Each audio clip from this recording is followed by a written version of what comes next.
What's up? Back with another video. Jokes. This is my first one. So super exciting. Cut, cut that out. All right. Today we're going to be talking about how to ace the UCAT. In this video, we're going to go through how I went about scoring a cognitive score of 3,030, which put me in the 93rd percentile in the 2021 UCAT sitting. I'll probably make a few videos about the UCAT because I probably won't cover everything in this one video, but yeah, let's get started. Okay, so firstly, in terms of which resources to look at, so I recommend Medify personally. There's also MedEntry and some other like platforms, but I think the two most popular ones are definitely Medify and MedEntry. The reason why I went with Medify was just because I knew that this exam has been running in the UK and for like 10 plus years, and Medify has been sort of like a question bank. Yeah, MedEntry I just sort of attached to the UMAT, and I just felt like they were quickly sort of adapting all their resources. So 100 days out from the UCAT, I set out like an Excel spreadsheet, and I just like logged every day, and I would like include like my scores for each section.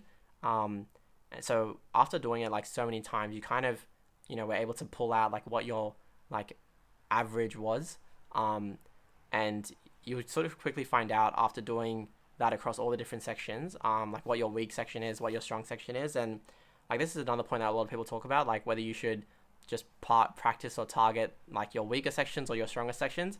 I personally actually ended up targeting my stronger sections, and I'll explain why, because I think a lot of people would argue against that.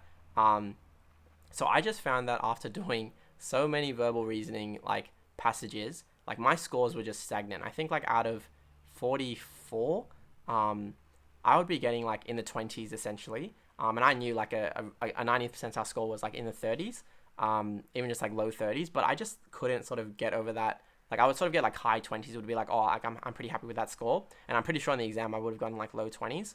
But yeah, I just felt that like I just wasn't like getting a return for my efforts after like doing lots and lots of practice. So like I think a couple of weeks out from the exam, I was also just getting tired of it, and I was just wanted to do like what I enjoyed. But again, that wasn't like from the start. I think definitely before you there's like certain periods or like phases of your study, which there are phases, there'll be ups and downs, where you just have to like make that judgment. So I only made that judgment probably a couple weeks out that I was gonna stop verbal reasoning practice, unless it was for like a mock exam, and I would just do like quantitative reasoning and abstract reasoning. And for me, that worked out quite well, because those were like by far my best sections.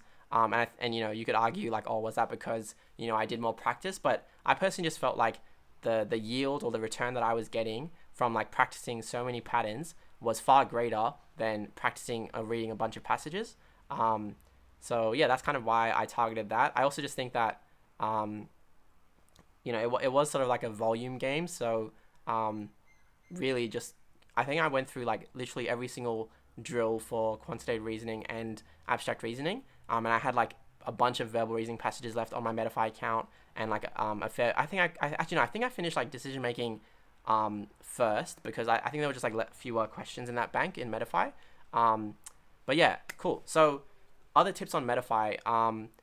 There in each of the practice exams, they have your indicative sort of cognitive score, which is really helpful, which are not necessarily given in the drills. But the way to actually understand like where your cognitive score is at, when I say cognitive score, I mean like the score out of 900 for that section. I highly recommend like jumping onto this a table which is on Medic Portal, and they sort of update that every single year. So I was looking at like the 2020 updated spreadsheet of like telling you, okay, if you get these scores, this is like the cognitive score for every single section.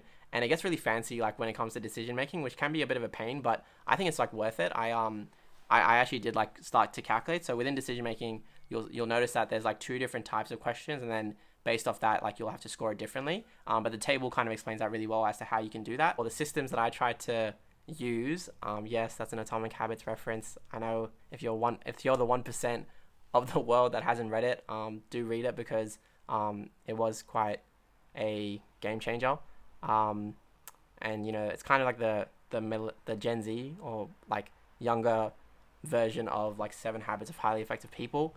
But essentially, the systems that I built were pretty much like phone apps. So I downloaded Toggl after watching Moody's, I think, second YouTube video about this sort of time tracking app. He was recommending Timula. I actually tried to order it, but it, because of COVID, it actually ships from the US and they weren't doing it for some reason. But Toggl was basically like the free version on your phone. I would, this was probably like only 3/4 of the way into my preparation, and I'll show you exactly like how many hours I actually clocked doing a UCAT study. And there's a few apps. There's like Forest, which honestly, if I wish like these apps were kind of like mainstream. So yes, like there's the Pomodoro technique as well. If this is new to you, then look up the Pomodoro technique. I sort of treated it as like 90 minutes of focused study, which I would do sort of back-to-back drills for, and then half an hour break. I couldn't do the whole.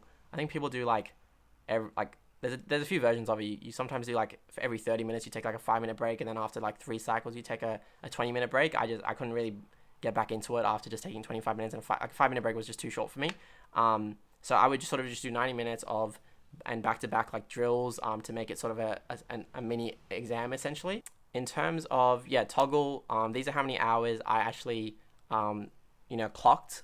So whenever I would start sort of a drill or like a session, I would just time it. And it was kind of nice. Like I remember heading into the exam, I actually just looked at that and thought to myself, okay, I've put in like this many number of hours, and it really just sort of does add some sort of like confidence layer. And that's the other thing. Like never compare yourself as to like, oh, this guy's like, I'm putting out my hours like very openly, but like comparing yourself to like how many hours this person put in to get this result, like yes, obviously hours like plays a part in it, but it's not everything. I think you just have to like understand what works for you. Like, it is like a high stakes exam, and I think the most unique part about it is that you actually get the result like on the day. So I remember I was like waiting outside. I think they send it to you within like half an hour. Like obviously with most exams you sort of have like a few weeks to take your mind off it, but this sort of just slams you in the face with whether you did well or not. But the way the UCAT works is that you only get your sort of cognitive score, and then obviously like during the testing period, which runs for over a month,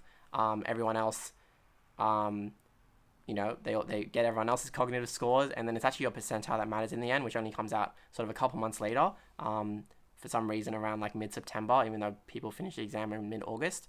And then you'll start to get sort of, you have to wait like a couple more months till like late November or mid-November to get like interview offers. And yeah, so it's a bit of a long cycle, but like you kind of know on the day whether you have a good shot or not of getting an interview of like, what percentile you get based off last year's, even though it keeps going up.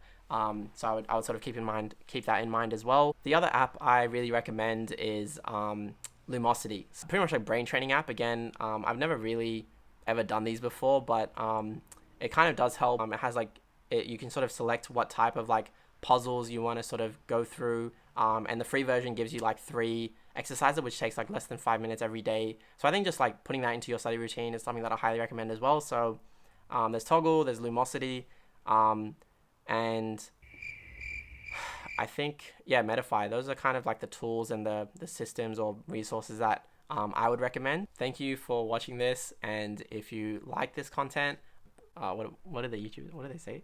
Subscribe.